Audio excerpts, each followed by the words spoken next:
Pacers beat the Pelicans to close out Summer League with a win. A two-way show from Enrique Freeman and RayJ Dennis and Robert Baker. Holy smokes, a closeout strong in Las Vegas for the Pacers. We get to all of it today on the Locked On Pacers podcast.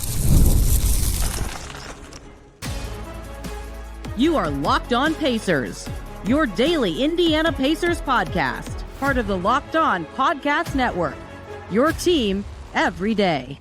What's up, everybody? Happy Saturday/weekend, and welcome into another edition of the Locked On Pacers podcast, where we, of course, talk about the Indiana Pacers. As always, my name's Tony East. I cover the team for Forbes, and today, wrapping up Summer League, it's over. The fifth game is done for the Pacers. They beat the Pelicans, who I believe have not won a Summer League game in like 10 tries or something crazy, like since 2023. Pacers get it done. Their defense solid enough in this one. A lot of guys sitting on both teams, but some real talent on the floor. Jeremiah Fears, lottery pick, was playing in this game. Draft picks from last year. I think Trey Alexander's a good player. And the Pacers were better. They were just better than the Pelicans. A lot of good performances from the deeper guys on this team who don't have quite as obvious of a future within the Pacers, but good play. 2 double-doubles from a two-way guy in RayJ Dennis and a potential two-way guy in Enrique Freeman, plus good performance from Robert Baker, who is just, my goodness, level phenomenal in this one. So much to get to as we close out Summer League. Going to be a little bit shorter on this one, and then we'll be back on Monday, skipping a day, chatting with Alex Golden about all things Summer League in Vegas to wrap things up for the Pacers. The two guys with the most consequence in this one, certainly Enrique Freeman and RayJ Dennis. No Johnny Furphy, no Quentin Jackson, no Cam Jones, no Talon Peter, which made me, I wonder if they're happy enough with his play. I think I would be. As the Pacers, I think, get a nice Summer League. So the key focuses were those other two guys. How did they do? What did they want to start and focus on here? Because he kind of shifted into a new role in a way that I didn't really not see coming, but I'm glad the Pacers actually showed it, right? Freeman's Summer League was a lot of 5, like playing next to Philip Wheeler. Freeman is 100% the center off the bench. He very rarely played with Samson Johnson or Robert Baker preceding this game. And a lot of his next steps is can he be the 4? Should he be the 4? What's that going to look like?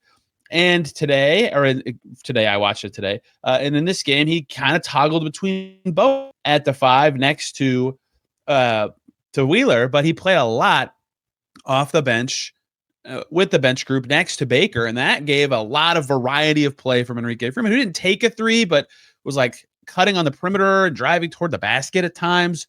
A much more varied performance from him in a way that I thought, whoa, not that I didn't see it coming. They didn't break it out until the 5th game. So his game was fascinating, right? Because the very first possession, Hunter Dickinson, man, no matter where you're from the college basketball sphere, you have a Hunter Dickinson dislike memory.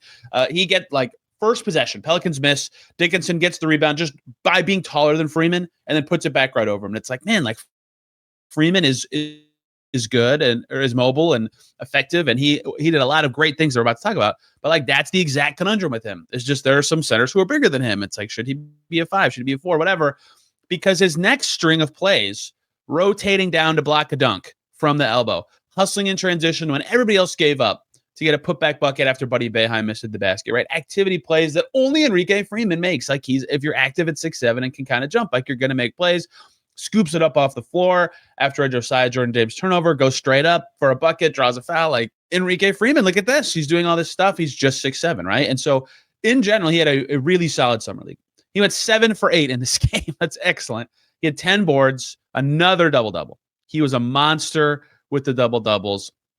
I don't know what they have for stat limits of field goal percentage out in Vegas, but he had to have one of the better shooting percentages. And if you just look at the Pacers roster in terms of stats in Summer League, he played in all 5 games. He shot 72.5% from the field. He didn't take very many threes, but he made 56% of them. Freeman finishes, I believe, 1 rebound, maybe 2 shy of averaging a double-double. 16.6 points a game and 9.6 rebounds. Again, we'll talk more about his total package Summer League. And so I think he played well. He showed way more poise than last year, especially after that first game where he was a little all over the place. And like he said, he was a little too timid. You could see that. In this game, though, I was really glad to see some of that stuff at the 4 because playing next to Baker allowed shift into open space. On defense, he was way more effective with his size. But on offense, he's different. He didn't take any threes. He tried to cut across the lane and then drive, and it didn't really work. Well, like I was glad to see it, and it went fine. You know, he blocked a three. He got a huge board over Jeremiah Fears, just like the one Dickinson got over him. He had a steal, and then he pushed and threw a lob pass to Josiah Jordan-James. I was like, whoa. Look at Enrique Freeman be a perimeter buzzy guy. He also got cooked by Fears at one point, but it was nice to see him play the four and do some things there. That was new to his summer league performance. So overwhelmingly positive game from him. You go 7 for 8 with a double-double. That's the case. I think his summer league was 4 out of 5, like solidly above average, good performance games. He's still a restricted free agent with that qualifying offer hanging out there. That first game was just a little goofy, and I think even he'd admit that, but we'll see where this goes with him. I'll talk more about the future of these 2A guys probably on Tuesday.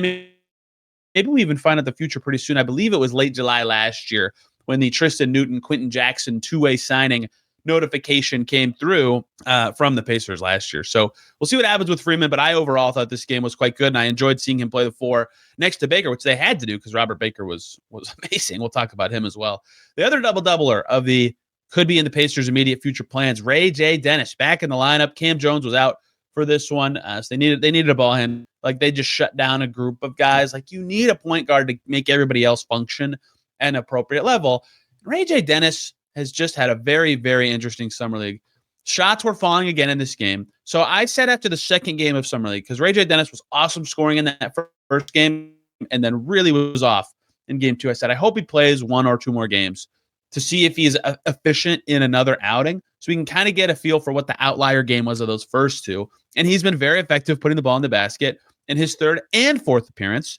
RayJ Dennis exits summer league at 16 points a game, shot 42% from the field, 40% from deep, 85% from the foul line, and 7.3 assists per game. Right? He obviously has that passing. He is so good at probing with his head up in transition and finding these like forward through the lane kind of passes. I clipped one of those when watching this game, like those head up transition pushes when the shots are falling too. It's just he can combine kind of a lot of offensive ability into his game and make something happen. I thought he was quite effective as an offensive initiator in this game. He had another gorgeous head up read to hit Robert Baker. He's just such a tidy passer. I love watching him play. Strong buckets, using his body, not shying away from any contact. Just a nice game from RayJ Dennis, who I again, like Freeman to me, had above what you'd need to see level of summer league. In that, I think the thought about what RayJ Dennis is or what he should be for the Pacers when they got him, and everybody that I've talked to about him since, or everybody that's watched him before, is like, yes, this guy makes other people better. He's a great passer. He's just a little short, and he's like kind of reliant on this floater.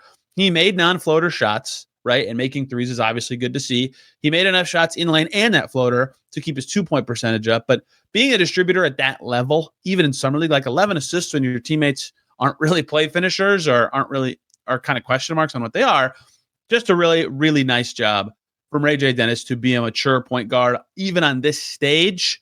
I think that's really good. I think that he, especially on a team that's missing Tyrese Haliburton, has kind of, to me, secured. I would think that if you had to keep him in the 2A mix, you should.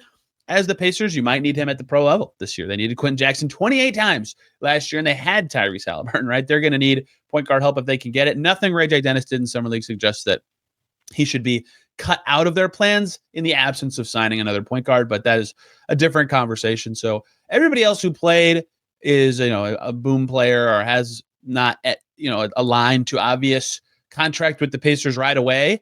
But the Freeman and Dennis show as this became, as they combined to go 12 for 18 from the field, 12 rebounds, 12 assists, 29 points. In a win, they were both quite good. The Pacers were good when they were on the floor. That's what you hope to see, especially when they were surrounded by, not, I hate to say it, but lesser talents, right? Quentin Jackson didn't play, Furphy didn't play, Cam Jones didn't play. Maldonado even was having a nice summer league. He didn't play. Taylor Peter didn't play. Like, they were missing a lot of the play finishers, or just like that's an interesting player kind of dudes, and they still were able to lead to a win. That was good stuff from them. I think that's the close to summer league that they needed. And now the Pacers have to figure out their decisions. I'll talk about that at some point early next week. Let's talk about Robert Baker. What? Philip Wheeler doing stuff. Buddy Boeheim, not quite as good. Josiah Jordan-James reaching double figures to close out summer league here on Locked On Pacers. Before we do that, though, we need to talk about Game Time. We've all been there. logging on early, waiting forever for concert tickets to go on sale, only to lose your spot to a show you've been dying to see. Live music should be about making memories, not dealing with the stress of ticket shopping. That is where Game Time comes in. It makes getting concert tickets faster and easier than ever. Prices actually drop as it gets closer to showtime, and you can save up to 60% off with their killer last-minute deals. If you're tired of endlessly scrolling to find the best deal, Game Time Zone deals pick the best seats in your section for you. If you've ever wondered what your view is going to look like in the venue, perfect. They have a panoramic seat view right in the app. The price you see is the price you pay on Game Time. There's no hidden fees. And if you're worried about changed plans, boom, the Game Time guarantee has your back with cancellation protection. Take the guesswork out of buying concert tickets and show tickets with Game Time. Download the Game Time app, create an account, use the code LOCKEDONNBA for $20 off your first purchase. Terms apply. Again, create an account and redeem the code LOCKEDONNBA for $20 off. Download the Game Time app today. Last minute tickets, lowest price guaranteed. Beck, you're on Locked On Pacers. Thanks for making this your first listen today and every single day on the weekend. Your second listen, Locked On Women's Basketball. AllStar Weekend is here in Indy. We have a lot going on. I work for the Next. We also, as a collective, host Locked On Women's Basketball. If you want to hear about the Fever, I did a show yesterday. We have 9 people here for AllStar, so every angle you could want of the weekend and all the events on the Locked On Women's Basketball feed. Okay, let's keep it rolling. The end of Summer League. This is the last segment talking about a Pacers game for like 2.5 months. Sad. They win it, and those two, I think, were the best players, like collectively, in Freeman and Dennis. But Robert Baker, man, whoa. What on earth? Where did this come from? Robert Baker, like the 2 games I saw him play in person, I was at the Cavs and Thunders games. He stunk. Like, I think he would tell you he stunk. He couldn't make a thing. He was floaty defensively. Like, he could certainly athletic. He was athletic enough to get boards. But I was like, what is this guy? He's a 27-year-old center. Like, what's this about to be? Holy smokes, this is what it's about to be. 11 for 18, 4 threes, 10 boards, 3 assists, 2 steals, 2 blocks. What? He took over in the second quarter of this game. Multiple in one quarter. Multiple steals, multiple finishes, multiple threes, flying up and down the floor. He was awesome. The announcers were like, my gosh, they can't stop Robert Baker. It was unbelievable. He looked awesome. He kept linking up with RayJ Dennis, cutting down the lane. When he'd pop out for a 3, it looked like a comfortable shot. And maybe I'm overthinking body language, but like given the summer league that he had before this game, because even after this 4 for 10 performance, it gets him to 11.5% or 11.5 points per game. He still only shot 35% from 3 in Vegas in general. Like, it felt like when he made 2 in a row, it felt like you could see relief in his celebration. He was just like, yes, like I did it. Like, I know I can, because if you can have a performance like that, if you're capable of something like that, you know, that makes those bad performances just like, how did that even happen? So really good stuff from him in this game in just about every way. Like, I thought it was very funny because I tried to watch this game last night, but I just had too much going on. So I watched like the end of the first quarter, and I checked on the box score afterwards, and I was keeping up with Dustin's tweets. And I saw in the box score that he had 26 and 10, and Dustin put him in his takeaway story. And I was like, wait. Whoa, that's really impressive.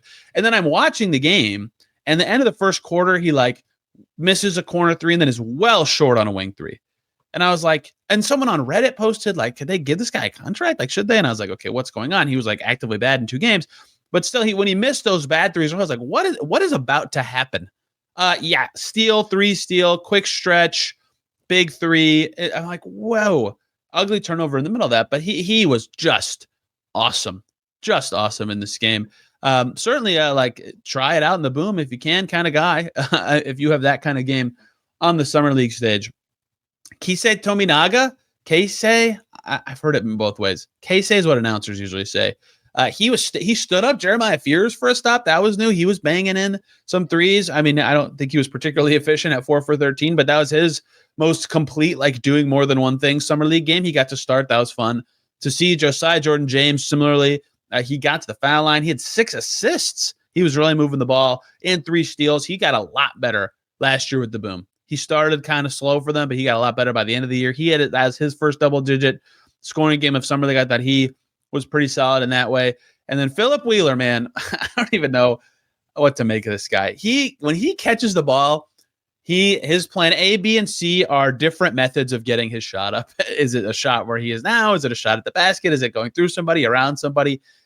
He's getting the thing up. He can certainly score. It's kind of it. He never really passes. He had 2 assists in this game. One was like, oh, that was pretty nice. A high-low assist to Enrique Freeman. But in general, he is purely points on the board stuff, but he did pretty good at that throughout Summer League. 19 on 10 shots in this game. Philip Wheeler finishing Summer League with 13.2 points per game, shot 53% from the field and averaged 0.6 assists per game. Funny player, like he deserved to be on the floor and like getting real minutes in all these games.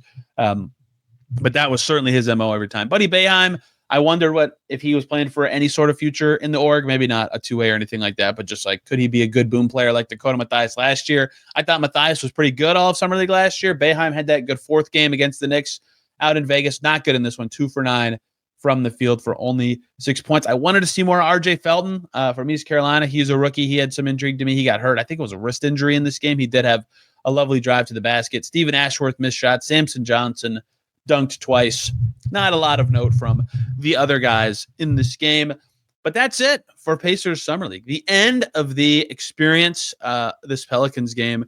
Not a lot of pop. My only note, besides what I've said so far, Trey Alexander's on the Pelicans. I don't think he'll ever be on the Pacers, or maybe he will, like in the distant future. He is good. Like he had 8 and 6 in this game. He didn't shoot it like awesome, but every time I've watched him, I'm like, man, he can actually play. The rest of the Pelicans were largely forgettable for me in this game. 16 turnovers, 22 fouls, poor 3-point shooting. So the Pacers walk out of Summer League. Their highest field goal percentage player, I thought for sure would be Enrique Freeman. But to summarize statistically, their highest field goal percentage player was Quentin Jackson, the biggest bummer of Summer League to me by far, both from an entertainment perspective and like a fact finding about the Pacers perspective, was that he could only play in that one game. Would have been great to see him play 2 or 3. And if he was just that good in all 3, like, yes, like this guy should probably be on a standard deal this year. But he was phenomenal in his one game. 24, 3 and 2 steals with only 2 turnovers, was just phenomenal. Freeman, though, right behind him, 72.5% from the field. I believe no one else in the Pacers was even above 57. And that was Talon Peter, who was in his own way quite efficient. Yes, Samson Johnson went 2 for 2. Their best 3-point shooter in Vegas, Q made his only attempt. But Enrique Freeman at 55.6%. I should have these on totals instead of averages so I can more effectively do it. 5 for 9, though, a small volume. But RayJ Dennis at 40% on 25 attempts is impressive. RJ Felton goes 2 for 5, the only other guy over league average from deep. And then on the glass, this is time to go back to averages instead of totals. On the glass, obviously, Freeman was the guy at nearly 10 a game. Baker right in second place at 5. So clearly Freeman dominated there. The assists, RayJ Dennis, 7.3. Cam Jones, 5.3. Cam Jones passing in that one game, he got to be the lone point guard, was certainly encouraging of just like, okay, you can put some sort of stuff together, doing both scoring and passing, especially when you have the chances to do it. Quentin Jackson leads the steal department. The turnovers were not kind to anybody. Lots of guys were high in the turnover department. That's what Summer League's all about. So I would say that everybody, again, Alex Gold and I will do a deeper dive into Summer League for Monday's show. So nothing tomorrow. But I would say of the guys of immediately obvious Pacers consequence, right? Furphy, Freeman, Dennis, Jones, Jackson, and Peter. That group of 6, all of them, I would say, like had a good Summer League. Like they will walk away from Vegas going like, okay, like I did what I hoped to do, or I did something that the Pacers will be happy about. Like Freeman showed some new skills and was awesome efficiency wise. And Freeman was effective enough statistically that I wonder if, because he's kind of on like the edge of the will he make the team or not discussion, if like another team would want him because you have a double-double and shoot 73%, like teams are going to pay attention to that. And that is, of course, something of note for the Pacers. Dennis made shots. Cam Jones showed a balance after a slow start, and I wonder how much the injury actually bothered him, given that he said he had to get his win under him. I don't even need to explain to you how good Quentin Jackson was. Talon Peter just knows how to play and was efficient besides his threes, funnily enough, and defended much better than I expected. And Furphy got to the basket like crazy, did everything well except for make threes, which is fascinating because that was like one of the biggest things. But I still think everybody believes he had a good Summer League because of how much he got to the rim. And that is the end of Pacers basketball. What a 3-month speed run.